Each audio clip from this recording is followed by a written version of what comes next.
Мен күйөөм мени көргөндө эле эшиктин алдынан кыйкырып баштайт деген каттар келген да. Анан ушул катка жооп бергим келди.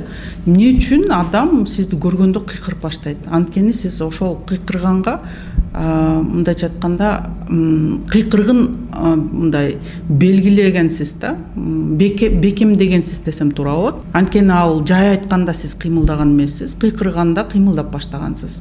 Чай койчу дегенде отура бергенсиз, мисал эме чай койбайсыңбы дегенде анан учуп жөнөгөнсүз да. Анын адамдын мээси эмнени түшүнөт? Акасы мен кыйкырсам мен максатыма жетет турбаймынбы? Анда кыйкырып турушум керек дейт да. Психикасы ошентип адамды башкарып баштайт. Күйөөңүз дагы сизди көргөндө эмне буга кыйкырыш керек деген ичинде ишеним калып кетет да.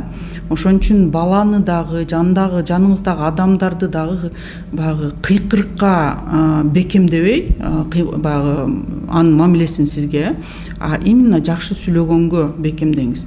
Башкача айтканда, кыйкырбаганда жакшы баягы бири-бириңерди түшүнүп, угуп, сураганын кылганга аракеттениңиз да. Баланы деле ошол. Бала деп кыйкырганда апасы оозуна бирдеме сала салат, же болбосо анын каалаганын алып берет же берет да. Бала тынч отуруп калат. Анан баланын мээси деле ошол түшүнөт да. Мен кыйкырсам акасы максатыма жетет турбайбы дейт дагы. Кыйкырган сайын каалаганын алып калат. Ошон үчүн бала тынч апа, мону жейм, же мону каалап атам дегенде көңүл буруп коюңуздар башында. Ошондо маселе жаралбайт.